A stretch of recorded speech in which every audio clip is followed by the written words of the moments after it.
El podcast del tanque borracho de Rooster Teeth. Chimichanga.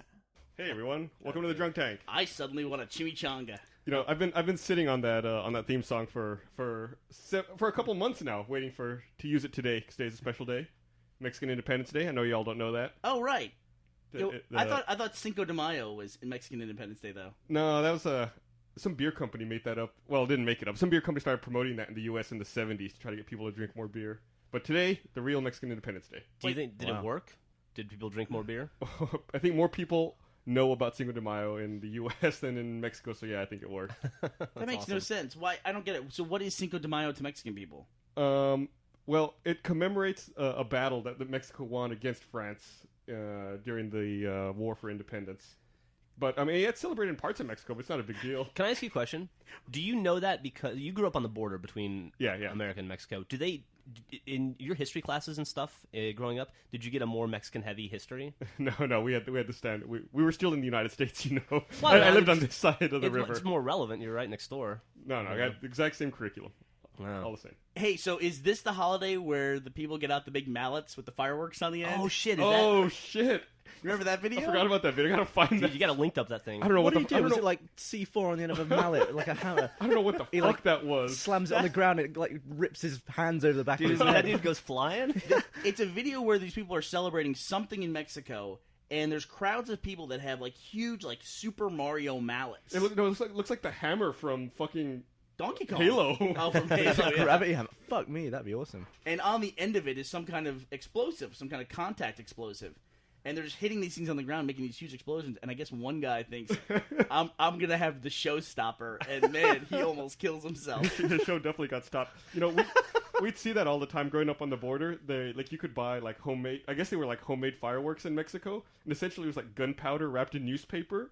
And they were like huge triangles of it. And I remember once I was in 9th grade and I was like bending down using my locker. And I heard something to my right. And I turned and I looked and someone had gotten one of those and thrown it on the ground next to me. I was like, oh, that's gonna suck. And it went off, and it literally, like, knocked me over onto the ground. Oh, shit, really? Yeah. Wow. Shockwaved by it. Wow. You know, I sat next to a guy coming back from PAX on the plane. I sat next to a dude who was going over, he had just finished 3 years in Iraq, and he was going back for another 4 years. He'd signed another contract. And this dude was, like, he was huge. He was like 250 of solid muscle, and he was a frontline grunt. That's what he called himself. Yeah. And he said, you know, takes a certain kind of mentality, and I got that mentality. Like, he was frontlines guy. He said he'd been hit by 20 IEDs. What? Yeah, 20 IEDs. And then he talked about something else called an RFD, which is not just an explosive device. It's like something that like shoots molten copper at you, like some kind of device that gets rigged up. It was horrifying to hear about it, but to hear him describe getting hit by an IED, he said, these are his words, I'm sure, you know, this is his experience. He said, it's not as bad as what you'd think. You're just driving along in your Humvee, and then suddenly your Humvee's 20 feet in the air. And Jesus I said, Christ. that sounds pretty bad to me. And he goes, yeah, and then you're like, by the way, he's a huge video game fan. Plays everything. Plays Left 4 Dead, Modern Warfare, Halo, plays it all. And he says they actually do a good job of showing what it's like to get hit by a flashbang and be in an explosion. Mm-hmm. He said because after he got hit by this IEDs, you spend the first 30 seconds coming back to reality, and he said figuring out whether or not you're alive. You don't know. Fucking crazy. That's fucked up. He had crazy stories, but he was a really cool guy. And 20 times. Yeah, it must get to the point where it becomes an annoyance. It's like, I'm sure it's annoying. Yeah. man, was he all scarred up and stuff? No, he was. I will say this: the surprising thing about it was when the drink cart came by, I offered to buy him a drink, and he said, "No, I can't drink." And I said, "Oh, sorry. Yeah, the uniform, right?" He goes, "No, I'm 20." The dude looked like he was 35. Wow. Like he's lived a life that not many people have lived, you know? Yeah. And that shocked. My wife was traveling with me, and it shocked us. That was the most shocking thing he told us. Out of everything he told us about the war, the fact that he was 20 was the most shocking. It was just fucking crazy. And he's going back for 4 years, man. Yeah. Going back for 4 years. Amazing. We had some guys come by yesterday to show off their ODST armor that they made, which was fucking awesome, by the way. Those 4/5 guys, yeah. They had a gravity hammer that weighed about 150 pounds. It was crazy. And it looked better than the stuff I'd seen from Weta. I mean, that thing was amazing. But anyway, those guys, one of those guys I haven't personally seen it And in the cut. pictures. It was really impressive. It had stuff. like a leather handle, right? Yeah, it was And, fantastic. and yeah, you could easily kill a guy with one hit with that thing. But talking to the main guy, he is stationed at Fort Hood, and he is about to go over for his 4th trip to Iraq, and then he'll have another 5th trip after that. And I these can't are imagine that. Just the nicest guys, man. Yeah. Just absolutely, like, really enthusiastic guy, really cool people that came by. It was super nice. Yeah, it's been really cool to connect with some of the military people that watch Red vs. Blue, especially, and then, of course, they all play Halo as well. Really talented Yeah. too. Like some of the stuff they made was spot on. Yeah, it looked great. Yeah. You know, that is a weird thing, because when I was a kid, I remember as a kid thinking, how cool would it be to have a Halloween costume that was a Stormtrooper armor? And I mean, like the real armor, not the vinyl, Yeah, Halloween yeah. costume with the mask and the rubber band. But now it just seems like everybody's doing that stuff. We Like, should do that. We should dress up as stormtroopers for Halloween. We should fulfill your childhood fantasy, and everyone in the office should buy a stormtrooper outfit. yeah, I don't know. I don't know about I don't that. know. I mean, I'm not as much into Nazis as I was when I was a kid. Those are the stormtroopers I meant. And cut. Going good so far. But it really is weird. Like, all of a sudden, people suddenly had the ability to mold plastic in their garage. Like, Yeah. where did that come from? I guess it's just the proliferation of information on the internet. Like now you're like, oh, I wonder how to do that. Let me look. Oh, that's how you do that. Okay. Yeah, Yeah. and they'll talk to you about it like the way we talk about things now, about technology. Like, they're just matter of fact. And these guys do that. Like, I said, this is cool. How do you make it? Oh, it's real easy. It's just like it's all PVC and then we vacuum form it. I'm like, no, that's not acceptable. That makes no sense, It's like, you can't just casually mention stuff like that. It's like having a nuclear lab in your garage to me. It's easy. We just separate the hydrogen from its components apart. Duh. How do you go from a PVC tube to that armor? Do they melt it? I guess. Do they? That's gotta have like toxic fumes and shit. No, but you like when you vacuum form something, you just heat it and then suck it, right? And it just sucks into shape. You don't have to melt anything. You right? know better than I So would. they just stood there with a straw and sucked that into shape? I think you just stretch. It gets like hot and floppy, and you just suck it into a mold. No, clearly they had the Succutronic 3000 vacuum Yeah. forming thing, The suck flop. Clearly, Jeff, come They on. just got the ODST mold. Duh. That would be a forum on the internet that you could walk into and not understand anything being said for like the first 2 months you're there. Absolutely. Yeah. That's one of the things I love about the internet. Is like, I think that's what's happened. All these people who have this interest and a little bit of knowledge have all found each other on the internet, and now it seems like anything is possible. Yeah. Yeah. Everybody takes their little bit of knowledge and amasses it into fucking... And now we have magic. And now we have magic. And now we have Japan launching a fucking satellite to beam power back to Earth. That's Yeah, so the wireless awesome. power. That's magic to me. Is that magic to you? That's totally magic. Wireless power? It's like, oh, our power comes from up there. Is that the next Somewhere. next huge thing? I don't know. It's pretty fucking huge. What were you saying? It was 4 kilometers across? Is Yeah, that right? surface area. The surface area of it? that would be four square kilometers? kilometers. But that's got to be like the next big thing since the invention of electricity itself, surely. Wireless electricity? Yeah. I guess. So 4 square kilometers would essentially be 2 kilometers Yeah. per side. So 1.2 miles by 1.2 miles for our Whoa. kilometer challenged. And let's explain what we're talking about here. Japan is just started a project where they're going to launch is it even right to call it a satellite? Yeah, there's a satellite. Yeah. It's an enormous solar satellite that's going to collect energy outside of the atmosphere and then beam it down to Japan. Right. They're going to power 300,000 homes using this technology. And what's the cost on this project? $21 billion. Wow. They said that I think they want to have it in place by 2015 and that they're going to start doing initial smaller tests. God, should we be doing this? Is that too much? It does seem like that's basically just going to make a giant heat ray that's going to zap something, right? Especially if someone knocks it off. Its axis? Yeah. You get hit with a meteor shower or something. Next thing you know, fucking where's Africa? I'd love to see. Yeah, I'd love to see like a third world country's version of that. It's like they just put a giant magnifying glass and make this like super hot point. They just where put a mirror on the moon. It's like, So it's always daylight. It's not a bad idea. That's funny. what would you be able to see if the moon was a mirror? Would you be able to see yourself? That'd be, I don't know. You just shave. I'm just going to look at the moon and get out my Gillette. You'd shave with a telescope. Basically. That makes sense. Yeah, why not? Fuck it. It's magic. God, That it is does. magic. It seems crazy to me that the stuff that they're doing now. It's just nuts. So that would be how they power every. So basically, if you lived there, you would have to pay for that service. You wouldn't be able to choose not to pay and live there. What does that mean? Like, well, you have to pay for electricity regardless. Like you choose your electricity service, right? Like you make a pirated power receiver, basically? But what I'm saying is it would be a waste to live under that thing and not want to use that kind of power. Yeah? Oh, absolutely. Why run the electrical I don't lines? think, I mean, most places, I don't know about in the UK, but here you really don't have a choice for your power. Like, just where you live, you're powered by someone. I have to have City of Austin power. I have no choice. Okay. Yeah. And you don't care. No, and I don't care. It's like we got in conversations with Gavin about national health insurance that he has, and he doesn't really know how it works. He just knows that it works. Yeah. And we're all concerned about it, but we have so much stuff in America that is already that way. Like how our water works, I don't care. You know, I don't want to go shopping around for my best water deal. Right.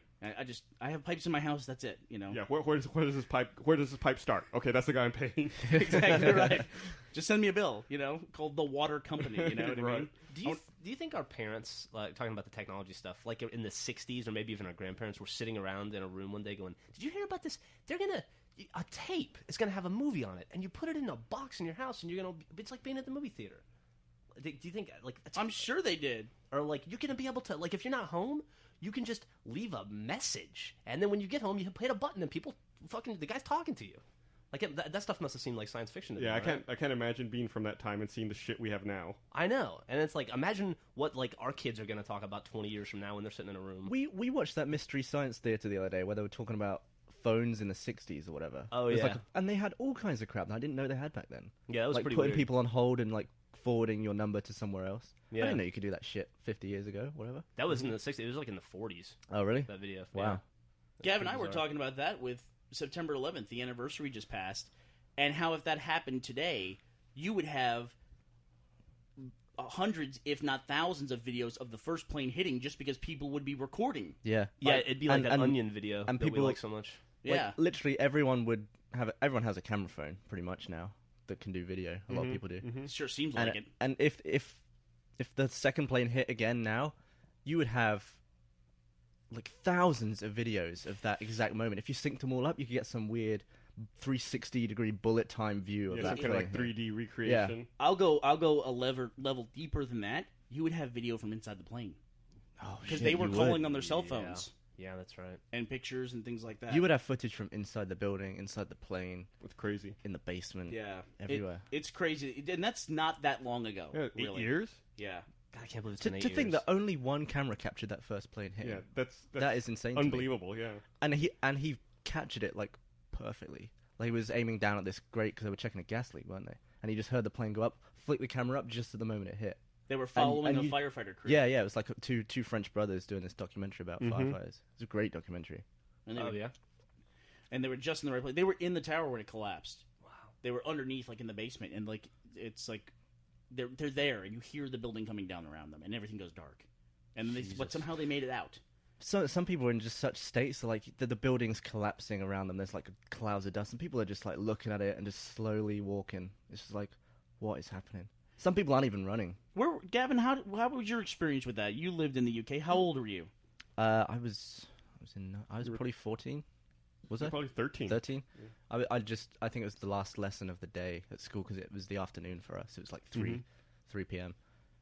Yeah, and I didn't actually know what the Twin Towers were at that time. Sure. I was like something happened in America, and we got home, and I like, whoa. But yeah, I didn't really know much about it. A lot of stuff happened when I was young, and I didn't know a lot about the stuff until after it happened. Like I didn't really know the big deal about Princess Diana until after she was dead. Now, you were probably much younger for that, though. Yeah. Dude, she was such a MILF. So in Take it easy. Take it easy. You know, it's funny. You know, I had a similar experience. Like when I was a kid, I must have been 10 years old when like the Berlin Wall fell. And I remember watching it like on the news at night that evening, and being like, you know, I kind of know what this is about, but I know this is a much bigger deal than I understand at this point in my life. And I made a point to watch it because I was like, I know this is important. I know this is a big deal. That was a huge deal to me when the Berlin Wall fell. I guess I'm 3 or 4 years older than you. I was actually 11, so you must have been like 14. Yeah, because What year was that? 89. 89. I grew up in the middle of the Cold War, and I was terrified of Russia as a kid, man. I was like, it was just like a fact that at some point we were going to get hit with a nuclear bomb. At least to me as a kid. and I was fucking Did terrified. you know? Did you know what that was as a kid? Yeah, absolutely. Did you know what that meant? Yeah, because we had tons of movies like Day After Tomorrow and shit like that, Red Dawn, where it was just I knew at some point Russia was going to invade. Like, you're younger than us by about 10 years, if not more. Yeah, I'm 21. Do you have a recollection at all of an East and West Germany? Does that even make sense to you? Like, we talk about East Germany? I know about it, but it never affected my life. Yeah, I mean, like, I was... Shit, you were, born in 88? I was born in 88, so yeah, I was one. They were two different countries. East Germany was its own country. My wife's sister-in-law is from Germany, and they actually live over there now. And she has crazy stories about when the wall fell and people started to come over. And she was like, she worked with a girl who ended up getting a job at a hospital where she worked who'd never seen a banana before and didn't know what it was. Whoa. Really? Yeah. Can you imagine that? She was just like, she was freaked out. She was like, I don't know what the fuck that is. That's creepy. Why are you eating it? Yeah, it's a banana. We had this conversation at one point, too, where I was wondering, would it be possible that just by coincidence and circumstance, a person could miss a major event in the world? Like, you didn't watch TV that day, and you just happened to walk out of the room every time someone started talking about it. 9/11's a bad example because it went on for like 2 months. But like, what if you missed like I can't even come up with it because I don't know. Like, what if you missed like one of the pyramids fell down or something like that in Egypt, and you just didn't learn that? You know, you didn't know that. Yeah. By the way, that didn't happen. I'm coming up with an example. Or if you were just in a coma for a week, or even like you went on vacation. Like it's a little extreme. I was on vacation in Miami for a week. I didn't really have internet the entire time I was there. I had no idea what was going on. Yeah, like I mean, see, people dying is one of those things. Like, you don't know that someone is dead. Yeah. You know, you find out about it years later. Yeah, it's nothing like the example you said, but when I went to Japan a couple years ago, that's when Apple announced they were ditching PowerPC processors in favor of Intel processors. Like, they announced it that week, that time I was gone, then I came back and I heard about it. Like, people were talking about it, like, matter of factly, like 2 months later. I was like, what the fuck are you talking about? Yeah. You have no clue what you're talking about. And I had no idea. Then I had to go back and read about it. I was like, holy shit, yeah, I totally missed that. Well, didn't they find a ton of people who didn't know certain wars were over and stuff? Like, they'd been in hiding. Oh, man. And, like, they didn't realize that the war ended 20 years ago. I don't think I told the story in the podcast yet. Stop me if I have. There was a couple of guys. There were 3 guys on a small island off the Philippines, 3 Japanese guys who were in the military. And they were still there as recently as the early 90s. And they still thought the war was going on. Like, and then over time, 2 of them had died. So just like one old man who was still like raiding villages and like stealing pigs to keep himself alive out in the jungle. God. And people would try to talk to him and tell him the war was over, and he wouldn't believe it. And he was told to stay there and defend. So they had to get his old commanding officer, who was no longer in the military. He was like some school teacher. They had to get his old commanding officer to put on his old uniform again and come out to the island to tell him to finally stop. Wow. Jesus. So he was on the island for like 50 years, like eating pigs and living in the jungle and killing people. He killed a bunch of people. What the fuck? I'll see if I can find the story for the link dump. That's crazy. And that man invented the Solar Space Station. Yeah. So how do you go home from that? Yeah. After your 50-year tour of the war. His first words were, "What the fuck is nukes?" That's Dude, an old reference. That guy's got a lot of catching up to do. Yeah. Jesus. I'll see if I find that story. What would it be like to return to Japan today when you left it in 1940? Yeah, man. It would be like such a huge jump into the future. I mean, you're leaving like... It's like, we're putting a satellite in space next week to beam power down to us. What's a satellite? What's space? And how about walking through downtown Tokyo? You'd be like, what the fuck is Hello Kitty in anime? I mean, I would make a joke that he thinks he's walked onto the set of Blade Runner, but he wouldn't know what Blade Runner is. You know? I mean, downtown Tokyo would be frightening. What's a science fiction movie from that time period? It'd be like The Day the Earth Stood Still. Like that kind of level of science fiction, right? From back then? So he would have no frame of reference. I can't even whatsoever. Imagine. I think he's better off in the jungle stealing pigs. It wouldn't be worth probably. adjusting. It'd be so hard. Yeah. God, that's really fascinating. Really fascinating. So you guys, I mean, I don't want to beat this September 11th thing to death, but where were you guys? Where were you guys when you found out about it? I was at TNI. I was floor managing that day.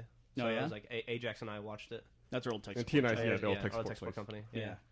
And where were you? I was actually not far from here. I think I'd woken up that morning and I heard like the DJ on my radio alarm say, a plane flew into the tower. I thought, that's weird. And I thought they meant the UT tower. And I thought it was like a little single engine plane had flown into it. And so I had a view of the university from where I lived at the time. So I went out into my balcony and looked at it and goes, tower was fine. It's like, that guy's full of shit.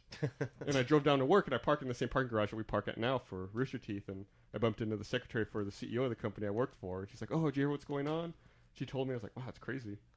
That was so weird. Like, the weirdest thing about that, at least in my memory, is that for about a good 20 minutes, it was just kind of amusing almost. I mean, like, when we found out about it, we thought it was like a prop plane hit the World Trade Center. I thought it was some idiot tourist or something who like lost control and just bounced off the World Trade Center. And then when shit started coming down, it was very quickly. Or when you saw the first picture of the hole in the side of the tower. Yeah, I was at a convention in Dallas, and it was the morning the convention was going to start, and they canceled the whole convention, and everyone had to find a way to try to get home. Man, that's crazy. That was not to easy. cancel a convention. That's crazy. Think if you would. That's a 3-hour drive from where we live in Austin. But if someone was there from St. Louis, how would you get home? They shut down airline travel for 4 days here. Yeah. That'd be. I mean, I can't imagine. It'd be like us, I guess, trying to go to Comic-Con and something happening and be like, oh well, convention's over. I guess we got to figure out how to get back to Texas. That pretty much paused the entire world, right, for a day. Well, certainly America. Yeah, definitely paused America. Like nothing that was going to happen that day happened. Yeah, pretty much. It didn't seem to matter. You know what I mean? Nothing seemed to matter. I bet it mattered for the people who were calling you at the old tech support place. Yeah, dude, it also killed the internet. Universally, the internet just stopped working. And we worked at a tech support company where we fixed internet problems, and man, we talked to a lot of pissed off people that day. Yeah, that was unbelievable how mad people were people about their were just working. rude as hell. And we'd be like, well, you have to... I still find it weird that the internet can't handle everyone who uses the internet at once. It's like most traffic shaping stuff. It's like highways. The highways are designed to get people around, but if everyone wants to use the highway at once, it's not going to fucking work. Mm-hmm. Yeah. Telephone network is definitely that way. Didn't you have problems at PAX with your 3G? Oh yeah, that happened at South by Southwest too. AT&T really has to go nuts installing, more circuits to handle traffic when there was a major convention in town. Yeah, when we were at PAX, I have a 3GS. My phone worked, but the data didn't work. Like because it was so crammed. Yeah, it said it was connected, but I wouldn't get anything. Then, once every hour and a half or so, I'd get a bunch of aims. Oh, by the way, did you see that they released the official numbers for PAX attendance? Yeah, I saw that. It was 61.7. Nice. I thought it was 67. I thought it was 61.7. But that's purely a function of them being limited out by space. Yeah, that thing could have been a lot bigger. And they're all currently under quarantine. Yeah. I saw something at PAX I was really excited about that I think maybe I didn't adequately convey my excitement to you guys. Was Scribblenauts. Yeah. And that game finally came out. We were giving that a go this morning. Yeah, the question that Geoff asked earlier, what will our kids talk about technology-wise that'll confuse us? It'll be Scribblenauts. Yeah. Because I don't understand how that game works at all. Dude, I couldn't stump. I tried for about 20 minutes. I could not stump the game. I even made a Rooster Teeth explain what it is. It's almost like a platformer. You go around and you got to collect starites. You got to collect these little stars. It's like little puzzles. Like get from here to here, or look, the starite's up in the tree. You got to get it from there. It's a Nintendo DS game. Yeah. And the way you do it is you type stuff into the game and it appears. So like, let's say the star's in a tree. You're like, oh well, I'll get an axe and I'll cut the tree down. Yeah, I got the star. Or I'll drop a lumberjack down and he'll cut the tree down. Or let's put a woodpecker on the tree and he'll knock the tree down. Wow. Dude, it's so crazy that I typed in bully and a bully came up and started beating me up. And then I typed in milk money and my character picked up the money and went and gave it to the bully, and the bully left him alone for a few minutes. And then the bully started beating him up again, so I put him in quicksand.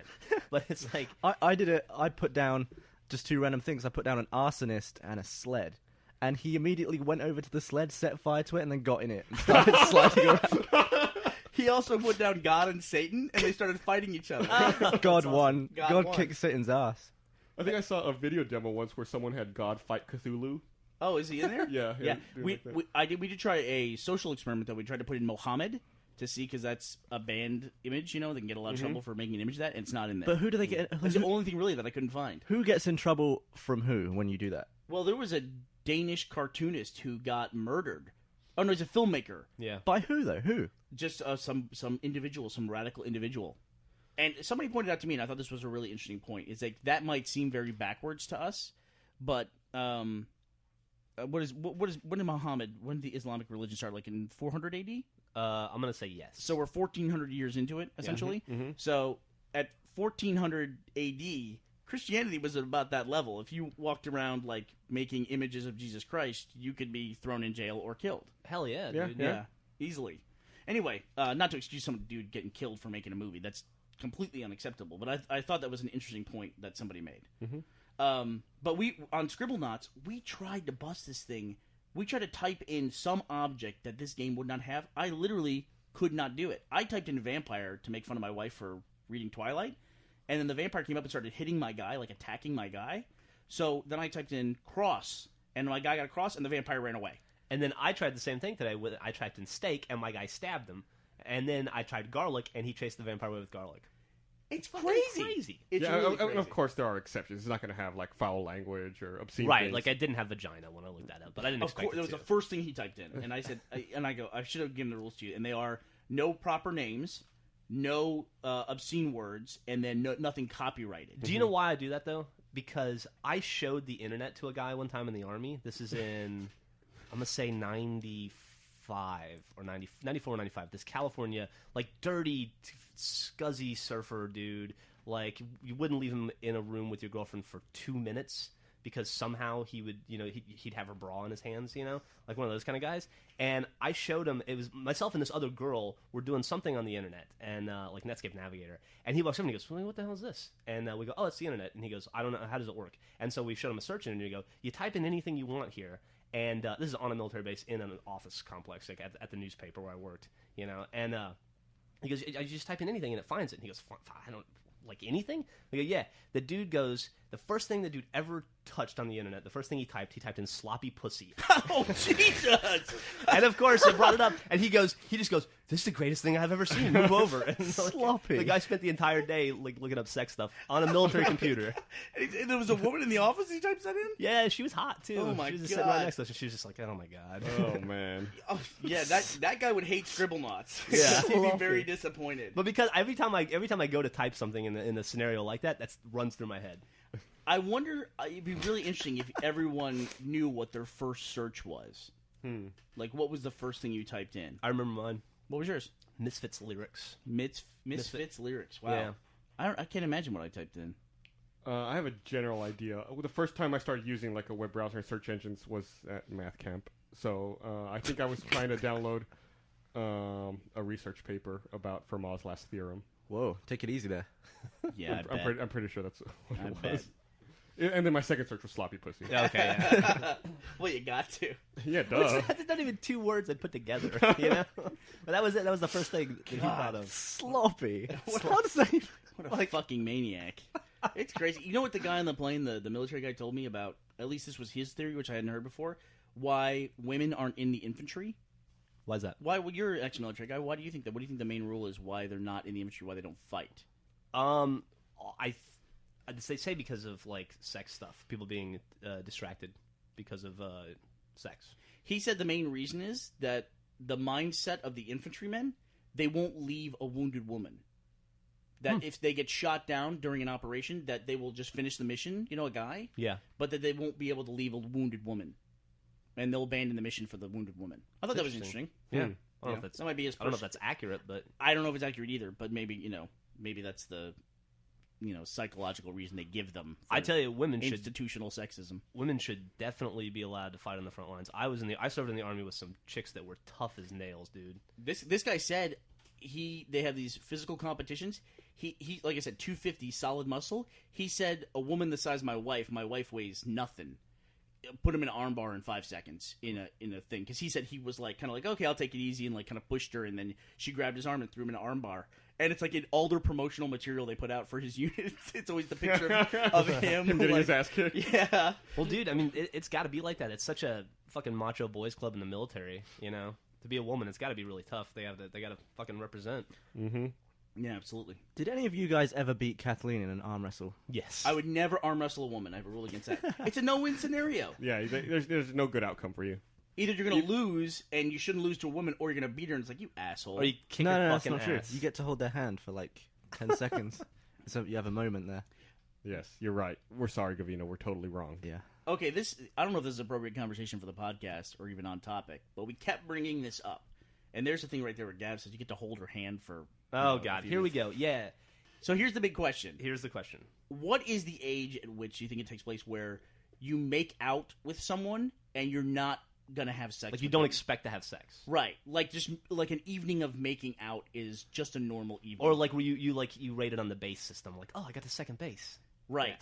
Yeah. I think there's a lot of people listening to the podcast and go, they don't even understand what we're talking about. That's appropriate to Gavin. Like he can imagine going on a date with a girl, going to dinner, then sitting in a car and making out for like 2 hours, and then she drops him off at home. Right. Or whatever. Or he drops her off. Or he drops her. Let's give him some masculinity. Well, I'm in just this trying to be accurate. But like, if one of my friends came up to me and said, "Hey, I was dating this new girl, and we went out and we made out for 2 hours, and then she went home," I go, "What happened? What went wrong? How'd you blow it? What happened?"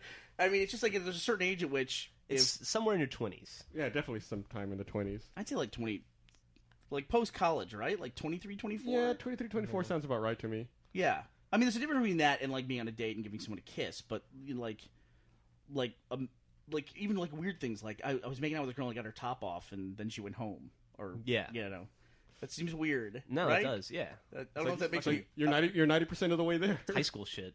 Is that high school shit? Yeah. That's college shit for me. If we're gonna make out, pants are coming off. It's go We're time. gonna bump some uglies. We're about to have 7 uncomfortable minutes. Maybe that you hit that stage a lot sooner growing up in Alabama. Well, 12, where your teeth fall out when you eat a piece of candy. You want to talk about that? My fucking tooth fell out. Jeff lost a tooth. I lost half a tooth. Sunday, I was eating. No, dude, there's no such thing as half a tooth. You lost a tooth. I was eating taffy from fucking Oregon that Griffin brought back, and I took a bite and it sounded weird, and half my tooth was in my hand. You should have seen his face. He just looked over to me like with like a paused mid-chew look, like what? And then he just carried on chewing. It was like. And he's like, fuck. And he pulled out like a slice of the top of his tooth. Like, So the tooth, it didn't come out in one piece. It came out like in slivers. it was like just one just that chunk. one chunk. Yeah, it was came like out. the top of his tooth. It was gross. So anyway, the best part was it didn't hurt at all, but the best part was I had to get Monday morning go to a dentist, and I don't have dental insurance. But that so I had to taffy- pay $1,400 for a fucking piece of taffy. So you had a $1,400 piece of taffy. Yeah, How was it? and now I have a temporary crown, and so I got to go back in 3 weeks so they can take that out, which I'm sure is going to be fun because it's glued to my mouth, and then get a new crown put in, the permanent one. Did they numb you? Oh yeah, they numbed the shit out of me. You did something kind of smart. Yeah, I'm with gonna tell that. you guys, I got a trick for the dentist. They come in and they give you the shot, which is not fun, but whatever. You get the shot, and they say, "All right, we'll take 7 or 8 minutes and come back and tell me if your lip feels heavy." No matter how your lip feels, you got to tell them no, because they'll give you another shot, and you'll be numb as a motherfucker. Because otherwise, you'll feel it. No matter how numb you think you are from that first shot, you'll feel it. So always lie and tell them it's like I was like, I'm barely numb at all. Is it supposed to feel? No, it's like a little tingly. And he's like, okay, I guess we'll give you more. Doot. I didn't feel my face for a day and a half. God. But there was zero pain, and to give you a crown, they have to sand your tooth down, and they have to shore up the sides and make the sides fucking skinny too. That's some nonsense going on in your mouth. You don't want to feel that. Well, not when your tooth is all spongy and decayed. There's nothing wrong with you. The guy was even like, your tooth's fine. There's no cavities or anything. It's just half gone. The tooth is not fine. That is not the definition of a fine tooth. What's taffy- left of my tooth was fine. The taffy wasn't even. It was really soft, and it just sucked the top of your tooth off. And that's gross. awful. That's worse than like cracking it. It just got pulled off. Gross. Like the top of a hard-boiled egg. I stopped eating that stuff straight away. What was gross was writing the check. Or giving them my credit card. That was the part that was gross. You know, it does seem like that some candy goes out of its way to be particularly sticky. Like a Jolly Rancher, there's points at which I think, I don't eat them anymore, but when I was a kid, I eat them, I think, I'm never going to be able to open my mouth again. This is You my just get life. locked in. Yeah. This is my life from now on. And what is that? And then people be like, "What's wrong with you, Jolly Rancher?" Like, why don't they use that stuff to, like, glue airplane wings on? Or glue your teeth back on together. Yeah. Put Maybe your crown on with a Jolly Rancher. Yeah. you could have filled in the gap with some of that chewed up taffy. It's harder than your tooth, apparently. Hey, I see something new on your desk over there, Jeff. Oh, you looking at my PlayStation Slim? Yeah. Yeah, Bernie bought me a PS3 Slim. I did. Thank you so much for buying that, by the way. Yeah, well, great. Thank you for thanking me after I went out, bought you a PS3 Slim, and then I came back and set it up while you were at lunch. And Gus, he walked in. That is the most miserable. He walked in, saw the PS3 on his desk, and was like, the fuck is this shit? Oh my It was God. the most upset. I can't imagine being that angry at getting a free video game console. I was having a really bad day. While I was out at lunch, I took Gav to get his laptop fixed at the Apple Store. First off, they refused to fix my laptop, which was awesome. Then, as a reward, after taking him to get his fix, we go out to the parking lot, and my tire got blown. So then I had to buy 2 new tires, and I spent like an hour and a half at a fucking discount tire. I was just in a horrible, horrible, horrible mood. It was though you were inconvenienced by the space that it was taking up. Like you had nowhere to put your coffee down. It's a fucking PS3 in the way. I immediately realized that I was being just ridiculous, and I stopped. I'm very happy. I'm super appreciative. I went out last night and bought Infamous. It's the first party PS3 game I've purchased. I haven't had a chance to play it yet, but I'm looking forward to doing that after this podcast. Nice. Yeah. He didn't make it up to me, though. He made out with me for 2 hours. I did. Oh, yes. that's good. That makes it all better. And then we went home. I am. This is all part of an experiment that I'm kind of running with myself, too. Is that I've in the comments for the Drunk Tank, I've read that all we ever do is talk about Xbox 360, and of course then like Gus's sneezes and throwing up too. But so I said, you know what? I want to go out and buy a PS3 because this new Slim looks cool. So I went out and bought it, and I'm doing a thing where I'm trying to only play my PS3 for the next 30 days. And I just kind of started this, about a week and a half ago. Seeing what life is like as a PS3 That is gamer. retarded. And you're going to miss Left 4 Dead DLC, and you're going to miss ODST. Yeah, that's a big problem for me, obviously, right? I'm going to miss the ODST launch. Every time I get an achievement in ODST, I'm going to show you. I know. I mean, I have already played it. We got to play it for the commercials. So I'm kind of, giving myself an advantage there, but it's going to be so hard when everyone else has ODST and I'm not going to be able to play it. This is the time to play Firefight, right when it comes out. Yeah. Well, don't worry. I'll be playing Uncharted and Fat Princess, which, by the way, is a great game. I like Fat Princess, yeah. Yeah. Fat Princess is cool. Yeah, it's but great. 25 minutes. I'll bring you Metal Gear Solid 4. I've got that. And then whenever you're done with Uncharted or Killzone 2, I'd like to check this out. I bought Killzone 2, and then I bought Little Big Planet for the kids, and then I just bought Uncharted because Uncharted 2 is coming out. What's on the horizon other than Uncharted 2? Like, what is there to be excited about as a PS3 gamer? Uncharted 2 is the big thing to be excited about, and I went out and bought Uncharted just to get ready for it, and then played Uncharted, and I gotta tell you, that's Tomb Raider, that game. Yeah. I mean, it's just like, I went through a tutorial where I'm in an Incan temple, and I'm learning to jump and grab ledges and then scoot along ledges and fire my gun. I don't know why, but I felt like it would be more than that. Well, the voice acting is really good. Yeah. Which is weird. That That's character Drake, it's an odd thing to say. I don't know how to explain it. I don't know how voice acting stands out in a video game. Well, we have a PS3 guy in the office, Brandon, and he had to go out and do what I just did. He had to go out and buy an Xbox 360 because he never played 360. And he asked me, he goes, "Did you like the voice acting?" I said, "Yeah, I really did like the voice acting in Uncharted. It might just be a really well-written character and really well acted. Yeah. But it really is Tomb Raider without Lara Croft. I mean, that's the way it feels to me. They took out the tits. So it's kind of hard to get excited about the upcoming holiday season when Uncharted 2 is your main title. It would be like if for the Xbox 360, if the biggest title coming out was Saints Row 2. Because, it's a great game. It's a clone. And we all know it's a clone. It's a GTA clone. Mm-hmm. But it's still a good game, but it's hard to make that, like, the linchpin for... There's a difference, though. That like, Saints Row does not give a shit. It knows it's a clone, and it will milk that fact. Is it the same with Uncharted? Does it know it's just a clone of Tomb Raider, or is it trying to be something else? I don't think I'm far enough into it to make that judgment. Okay. But, the fact that you go to an Incan temple right off the bat, I think they're just embracing it. I hear that Uncharted 2 is going to have 3-player co-op with, like, people... completing like side missions and doing stuff to achieve a common goal. So we should try that out once it comes out. Yeah. So, we should. So what do you think about the PS3 so far? Well, so far there's some stuff I really like about it, and then some stuff that I've just I guess haven't grown used to yet. The big thing is that I'm only playing exclusive titles. I clearly I'm not going to buy Modern Warfare 2 for it. Right, or Assassin's Creed. Or Assassin's Creed or stuff that's cross-platform, just because I would prefer to play those on the 360, to be honest with you. Achievements. Yeah, and they do have a trophy system in the PS3, which is pretty cool. I really like their dashboard system. I like you. You showed me a lot of this stuff the other day. I really like the fact that you have like an overall gamer level via trophies. That's pretty cool. That's something I wish the 360 would incorporate. I mean, I love the raw score we have, but it's cool to see that like you're a level 4 gamer. Personally, I'm not a fan of that cross menu bar that you're talking about. That dashboard that's accessible anywhere. I think it's overly complicated. Well, you mean there's a lot of options on it? Yeah, there's too many options. That is true. I always say you can't have enough choices, but you have too much. But you go to your display options, and there's just way too many. I think it's ugly. Burnie tried to play me a scene out of Children of Men, and we couldn't get it to play in 16:9. It was full screen 4:3, and we couldn't figure it out. I think that's a DVD playback error or something. I don't know what we it was. We played it on the Xbox, and it worked fine. Yeah, we did. Yeah. By the way, that movie has some fucking awesome long shots in it. Yeah, that was insane.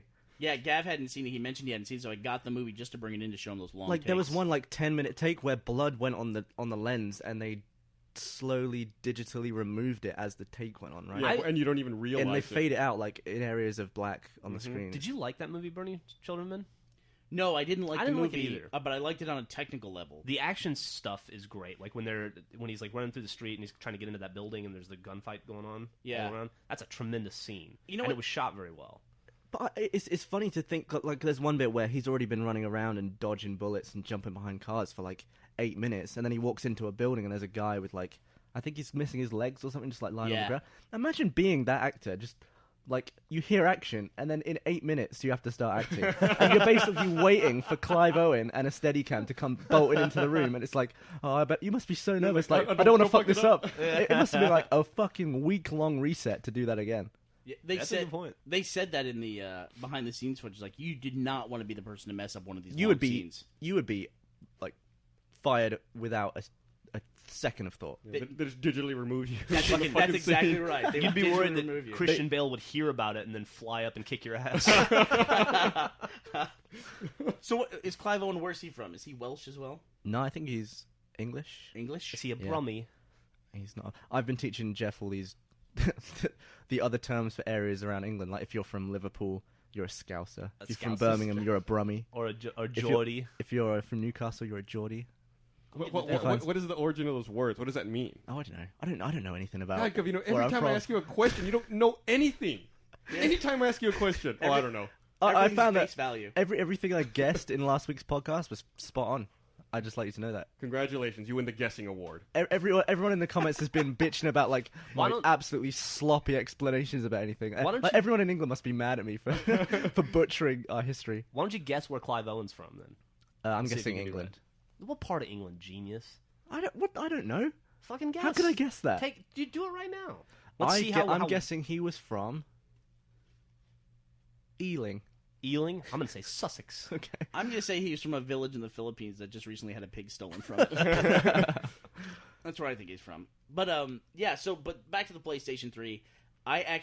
Things I like better than the 360, I like the dashboard better because I tend to be playing games when I hit the dashboard, and it comes up a lot faster, and it's your full dashboard in the game. I think that's pretty cool. You don't have to quit out of your game to get the dashboard. But if you want to do anything in it, doesn't it kill your game? Yeah, but it says, do you want to quit? Yeah, but there's not that pause. I hate that, though. I hate those, do you want to do this? Dialogues. Listen, the thing about the whole thing about the PS3, and maybe this is just a one-off game, and it's not like this for anything else, but you tried to show me Pain the other day. Right. Pain is a downloadable, it's a $10 PSN title. It's like an arcade game, but for PS3. It's like an Xbox Live arcade game. And the first thing you did was you downloaded it, and that was totally fine. It's like a 400 meg file. You downloaded it, took about 10 minutes, and then you had to install it, which I find to be incredibly annoying because you don't have to do that in the 360. When you download a game, you play it. On the PS3, you have to install all your retail games and install all your downloaded games. But after you installed it, it said there's a mandatory update for this game. It was 300 megs. You had to download that, then install it. There were 5 of those. It took us about an hour and a half to play that game. An hour and a half of downloading and installing. Why? What the fuck? It was 1.7 gigs of downloads to play a 400 meg game. Yeah. And then once you got in to that game, it was Pain by Axe. It's like a sponsored game, kind of like the Doritos game is on Xbox Live. Except the Doritos game is free. Yes, it is. And this thing was $10, and it has Axe all over it. It even has a character who's holding a can of Axe in his hand. And one of the trophies is associated with spraying yourself with Axe in flight. It's like a ragdoll game where you fire your characters out of a slingshot and break down. Yeah, it's all physics-based. And Gav, fun game. Back me up. It is a fun game. Wrong. There's definitely more to that game than First Meets the Eye. But seriously, if you pick up that game and play it for 10 minutes and then put it down, it's the fucking worst game ever, and it's not worth... It's not worth the time to download it, let alone the money. I've picked up that game 3 times trying to play it, and it's a piece of shit. But every time. I do like that game. If the first 10 minutes aren't good, why would you give it another 10 minutes? It's deeper than you think. Well, you're describing my experience with Mass Effect. Yeah, pretty much. I'm really trying to. Before I started doing this experiment, I was trying to really get through Mass Effect and play it. And it's just that's been a really hard game to get into for some reason. For me. I had similar problems. But and let me be clear about this experiment that I'm doing. I'm not doing this to try to show how the 360 is a better console. I'm really trying to like go through this and make this my main console, and for 30 days and see what that's like. Yeah, and be objective. Pain is a deeper game than what you think it is. It really is. Yeah, I if agree you have with you. if you have deep pockets and you can afford to pay for every fucking element of the game. Okay, so there's a problem with the game. When you first load up, it's one level sponsored by Axe, and there's 4 other levels that you can choose, but they all say buy me. And you've already they're paid $6 $9.99, each. right? And they're $6 each, right? So there you go. You got, and then there's 21 characters in the game. You have to buy all those too. and they're $1. $45. And you don't have to buy the There. characters. 21. 21 plus 24 for the maps. That's 45. Yeah. Then $10 to get the game in the first place. 55. And you don't have to buy the characters, but you do if you want to get the trophies, because they have trophies assigned to characters. They do. That cost money. But the 360 has DLC, and they have achievements associated with DLC, and it takes away your finished games when they put out DLC for it. Man, I guess. I don't like the idea of a whole like build your own version of the game based on what you want. I think that's a bad model. By the time you're done buying everything, you are easily over the price of a retail game. And that's not a retail game. And no, I don't. I agree. I do Definitely not feel not. like that's a retail game. Yeah. That'd be like if you it's like in Trials HD if you had to buy every level above easy. Have you encountered any other PSN games that are like that or use that a la carte model? No, that's a really popular title. Yeah, the updating system on that is weird. Like you download, the game came out. I looked it up. I think it was like a year and a half ago. And so you still download the 1.0 version, then you update to 1.1, then you update to 1.2, then you update, and it's like All the way to sequential. 1.5 or whatever. How right? long was that process? It was took us an hour and a half. An hour and a half. Yeah. Yeah.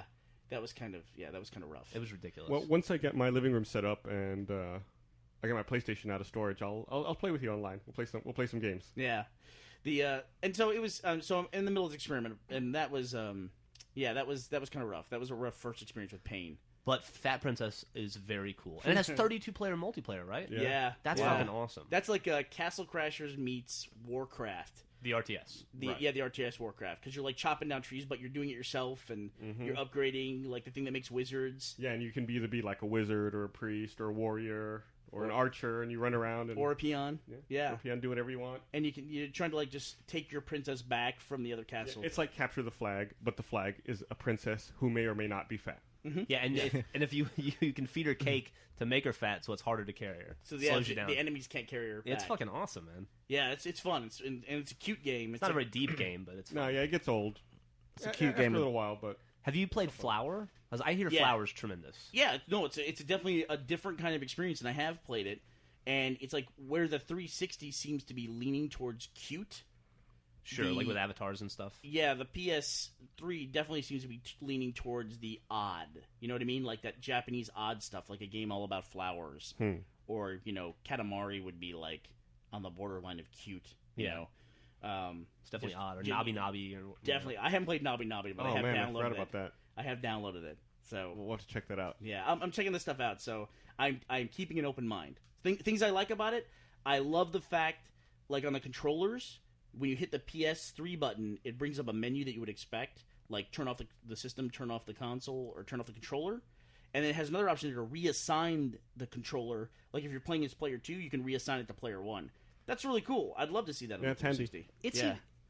Yeah, but annoying thing about the controller, you have to, if you want to use the chat pad, it has to be charged separately. So It you have does. to charge the controller and the chat pad. Because the What's chat pad, deal with that? the chat pad and the headset are independently Bluetooth as well as the controller. So it's And it three doesn't- things you're having to keep charged. And it doesn't come with a headset. It seems like there's no social gaming aspect to the PS3. To me. Yeah, the console does not come with a headset, and I had to pay $50 to get a wireless Bluetooth headset. Which I can use with my phone, but I'm not going to do that. I haven't investigated this, but and I'm going to guess this is not the case, but is there like a party system like when I start playing an Xbox game or when I turn my Xbox 360 on, the first thing I do is I go to my dashboard, I see who's online, I invite people to a party, I get like Jack and Gav and you or whatever in, and then we're like, hey, what are we going to do? Are we going to play an arcade game tonight? Or are we going to play, Gears of War or Left 4 Dead or whatever? Yeah. And we figure it out and we all play together. Is there anything like that? Well, there is a chat, but I think it's single-player chat, and like when you send messages to people, and is this good or bad?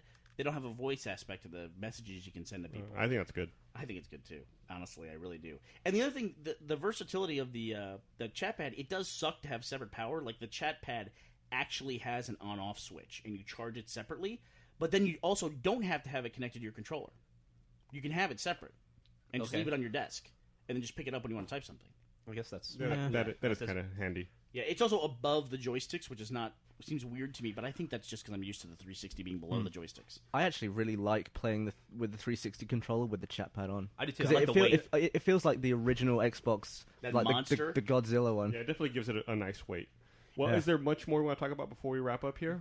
Well, just like out of the box in the PS3, I want to tell you one more thing. It is nice that it's a neat square. Like, you don't have the wireless adapter, it comes built in, and it doesn't have that huge power brick that the 360 has. It definitely has. I will say it has a low profile. I mean, it's just like it's on my desk here, and there's 2 small wires. Yeah. Connected to it, and that's it. Yeah, Right. That's nice. And That is- the fact that 360 doesn't come with wireless, I always thought it was a big detraction of the 360.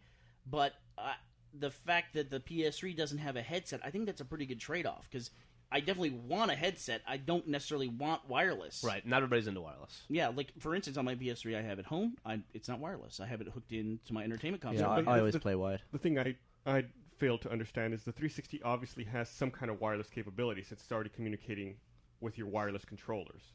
Well, that's Bluetooth. Is it Bluetooth for the I think it 360? I is. thought it was a proprietary one, but regardless, It's green tooth. there is some type of wireless transmission going on there. Jeff, are you uncomfortable with us talking about tooths so much? No, Does I'm it bother okay. you? I don't want to. I'll survive. Some kind of post-traumatic thing. But I, we were I talking appreciate about- the concern. It's half-tooth technology. We were talking about that wireless technology, wireless electricity, and how there's already like tables that will use those magnetic coils to charge stuff on the tables. Like you'll just put your phone on it. It'd be cool to have in future a console where if you placed your controllers and peripherals on top, it would charge them. That'd be a pretty cool thing. That'd be neat. Yeah, okay. Why don't you build that? I got that Energizer charging stand for my PS3 controllers. That thing is hard to push things into. Like, Really? yeah. It's those mini, tiny little USB connectors, and so you got to line it up just right. It ain't easy. Let's just put it that way. Yeah, I think I linked that in last week's link dump. In this week's link dump, can you add a couple things for me? Sure, what's up? Can you please link the 9/11 FARC thread? And you can see in real time people reacting to the 9/11 thing. They link it every year on the anniversary of 9/11. All right. And then one more thing I want to mention about the PS3 though, is that the feel of the DualShock is something I just can't get used to, and I don't know why. In all the games I've played so far, the shooting is not the right trigger; it's the right bumper That's button. retarded. Yeah, It's not. If we're in PS3 talk, it's not the R2 button; it's the R1 button. Oh, yeah. Makes no sense. You got a trigger. No, but that's not. But a trigger is like a pressure set. Like there's like hundreds of different levels of pressure you can put on a trigger. When you're shooting, you just need on/off for a shooting. I got news for you, buddy. If you pick up a gun and fire it, you're firing a fucking trigger. Which is pressure sensitive. What right? I'm saying is, it doesn't affect what you're doing depending on how hard you press it. He's making an argument that doesn't Yeah. make any sense. What do you mean? All right. It's meaningless. What you're saying has no point. To It shoot, doesn't mean to shoot a gun, you need to just be able to click a button to shoot the gun. You don't need this pressure-sensitive trigger to shoot a gun. Yeah, but it's a bigger button and it's more comfortable for your finger. We're not talking. It's No in the one was right place. talking about fucking pressure-sensitive stuff. It's not. We're It's talking just about a trigger. we're We're talking talking about about which placement, button. you jackass. God damn it, Gavino! I like when Gus Jesus. gets mad at Gav. this Unnecessarily time mad it's at for Gav. no reason. Because This time you're, it's like, you're talking about nonsense. Well, it's fine because that button's black. hey, why I don't mean, we? what- This isn't Hey, for nonsense. Gus. Hey, has Gus. to edit your retarded ass. Why don't we talk about the fact that at breakfast today, orange juice fell out of your mouth and you got shocked by it? I was the only one. There was like 6 of us at the table. I was the only one that noticed Gus. He just took a sip, leant back, and like a massive dollop of orange juice just fell No, straight it- out of it- his mouth. It didn't just fall; it shot out. Yeah, and he was so surprised by it. He was like, "What the fuck just happened to me?" Yeah, it was pretty embarrassing. It made him jump. Jeff's over the other end of the table, spilling his coffee. All over Oh the man, I place. spilled my coffee everywhere. What That did was you the do? worst. Did I you have do that? no idea. Somehow my hand was on the coffee cup. I didn't put it there. I just looked over and my hand was on the coffee cup and it was like flipping it. I don't know what happened. I lost control of my left arm for a little bit. I got gross lipstick coffee cup today. Yeah. I'm gonna get swine flu off that bitch. Yep. Why's it gotta be a bitch? That was a little. What does that mean? Here we go again. All right. Anything else before we kill it? Nah. No, just wish me luck in my PS3 experiment. Good luck. Hopefully, luck. I'll be playing with you soon online. All right. All right. Thanks for listening, everyone. All right. Bye.